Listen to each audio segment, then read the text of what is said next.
dalam keadaan sehat dan juga pastinya selalu happy. Kalau Kak Nisa sendiri gimana nih kabarnya? Alhamdulillah kabarku sendiri baik banget.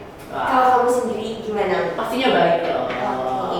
Oh iya Cak, ngomong-ngomong soal Hari Pendidikan Nasional kemarin kan, kita kan habis melaksanakan kegiatan yang namanya pemilihan guru favorit. Kira-kira kamu kemarin milih siapa nih?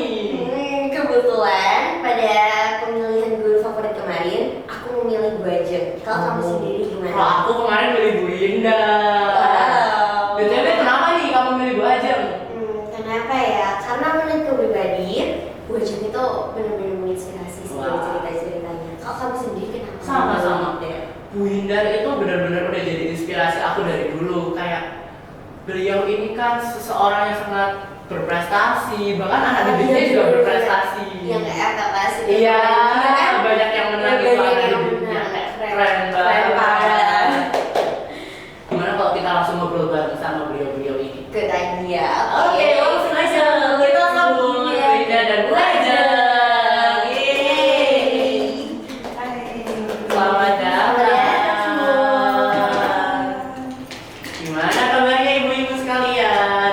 Alhamdulillah. Baik, keren. Nah Bu, kami di sini nih kepo nih, gimana sih perjalanan ibu sampai bisa menjadi guru seperti sekarang? Iya. Apakah itu ada dari cita-cita ibu dari kecil atau itu memang impian ibu dari dulu atau ada hal lain di belakang itu semua? Ini gimana Bu?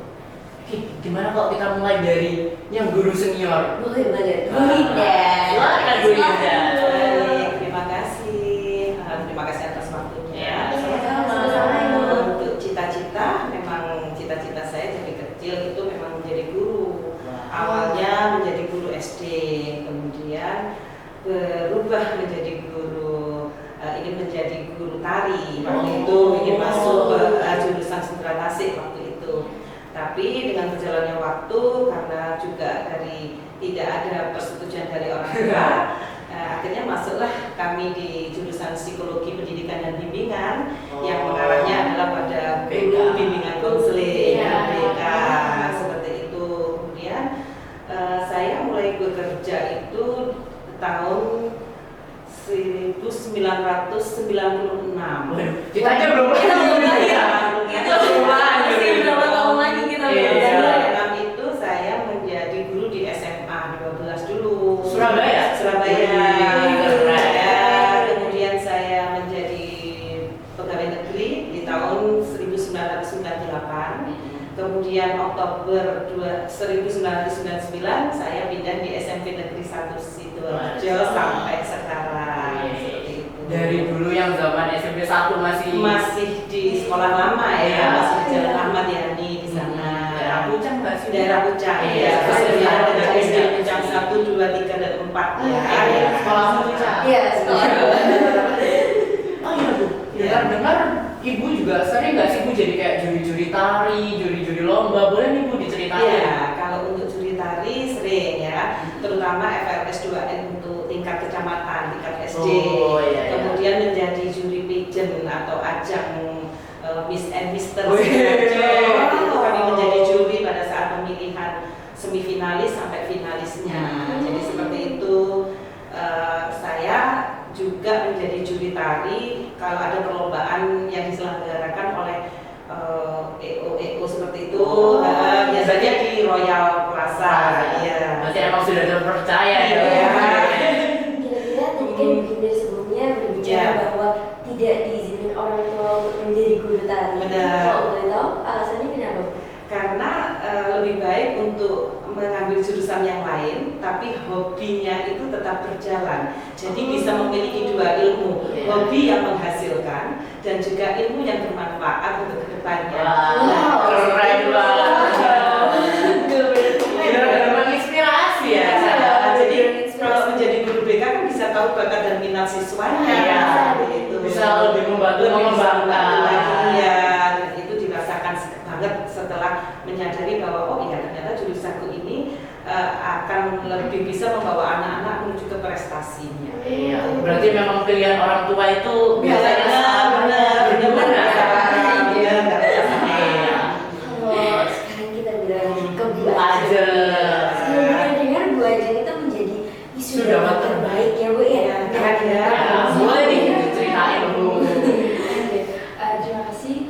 kalau untuk sebagai seorang guru dulu ya, Iya, mungkin Bu Hinda lebih banyak pengalamannya Iya. prestasinya tentu. Kita juga sudah lihat sendiri bahwasanya Bu Hinda juga sudah sangat-sangat menginspirasi kita semua. Bahkan saya pun juga terinspirasi dari prestasi. Kemudian kita berangkat dari awal jadi guru ya. Jadi saya pada awal itu memang ingin menjadi seorang guru. Saya sangat tertarik dengan ilmu-ilmu sosial sehingga saya ingin menjadi guru geografi dulu.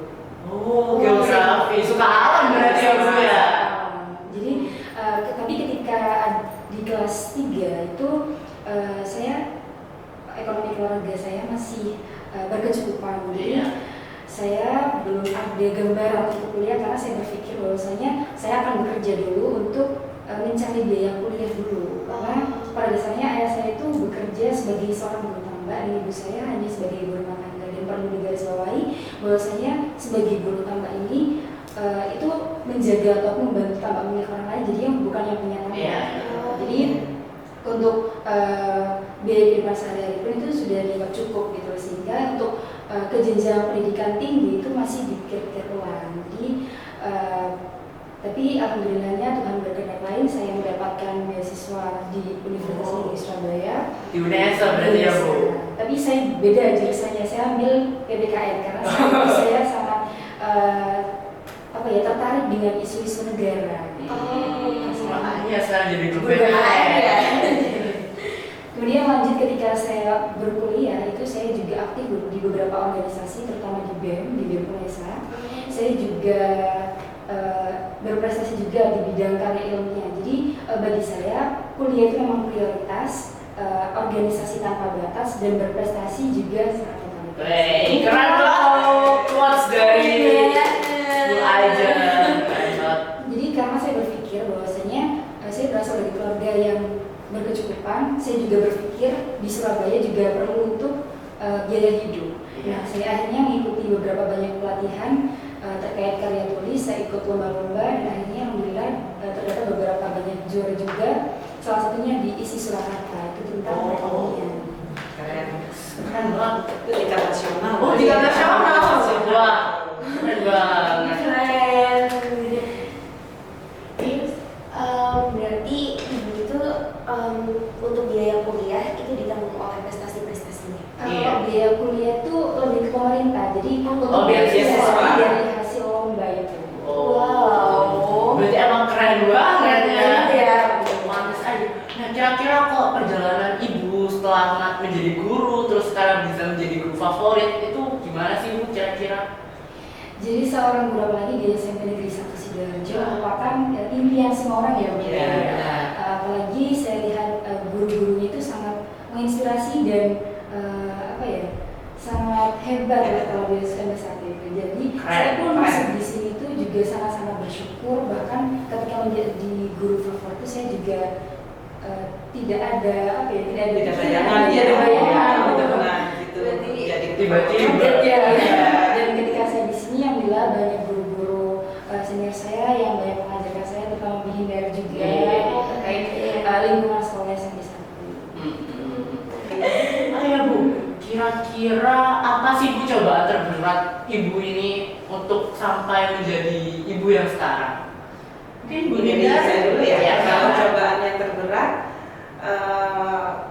karena saya guru BK menghadapi siswa yang mungkin saya nggak bilang nakal, mungkin yang melakukan beberapa pelanggaran dan kemudian selalu diulang oleh anaknya, oleh siswa tersebut, itu yang selalu menjadi beban kami. Beban di sini adalah menjadi pikiran kami karena saya merasa itu seperti anak saya sendiri. Jadi kita harus memberikan suatu motivasi kepada anak-anak tersebut. Tapi memang kalau di SMP 1 lebih banyak anak yang termotivasi, yang bisa berubah, tapi juga ada beberapa anak yang susah. Nah, yang susah itu yang menjadi beban kami, yang menjadi PR kami selaku guru BK seperti itu. Kalau dari Bu Aja nih, untuk cobaan perjalanan hidup, untuk cobaan perjalanan hidup itu ketika saya SMA. Jadi ketika saya SMA itu orang tua sebenarnya sangat mendukung kalau waktu saya masuk SMA. Tapi di lingkungan saya itu masih berpikiran bahwasanya kenapa bisa nggak biayain anak sekolah SMA gitu. nanti kalau SMA kan butuh kuliah juga, Iya. nanti bisa nggak biayain gitu. Kenapa nggak sekolah di SMK aja, kejuruan nanti langsung bisa bekerja. Bekerja. Tapi sedangkan saya kan juga punya mimpi, setiap orang kan pasti punya Iya. mimpi, pasti. Dan saya bisa meyakinkan orang-orang tersebut bahwasanya saya bisa. Gitu. Dan kedua juga saya pernah ketika saya mau lulus di SMA itu saya tidak bisa membayar uang ujian gitu. Iya. Jadi ayah saya pulang, ketika itu saya pulang, saya bilang ke orang tua saya bahwa saya tidak bisa mengikuti ujian karena saya tidak membayar uang ujian gitu ketika bulan itu. Dan ayah saya menjual burung-burung peliharaan di gedangan. Iya. Saya juga ikut jual burung Pengorbanannya. juga. Hasil dari penjualan tersebut saya langsung ke sekolah, saya bayar pakai uang itu. Dan ketika itu saya berjanji dalam diri saya bahwasanya saya pasti bisa berkuliah dan dari pendidikan tinggi ini saya bisa mengubah ekonomi keluarga saya menjadi lebih baik.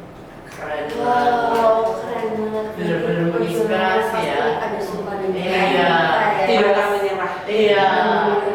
Semua itu pasti ada cobaan-cobaannya, pasti ada kesulitan-kesulitan dalam hidup. Pasti ya. Tapi keren beliau-beliau ini bisa menghadapi semua itu sampai sekarang bisa menjadi guru favorit. Setelah kita mendengar cerita-cerita dari mereka, kita benar-benar terinspirasi Iya. dalam lagi kan ya lihat.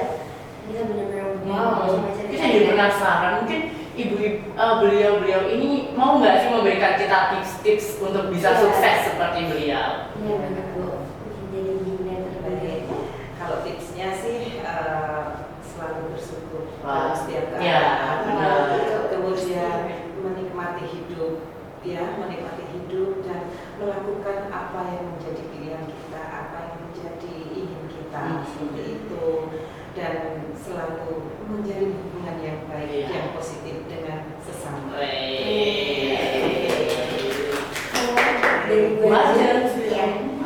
Oke, lalu saya juga sangat setuju dengan apa pernyataan Bunda, bahwasanya yang paling dasar kita lakukan adalah bersyukur. Karena orang yang tidak bersyukur tidak akan pernah puas dengan pencapaian sekecil Iya. apapun.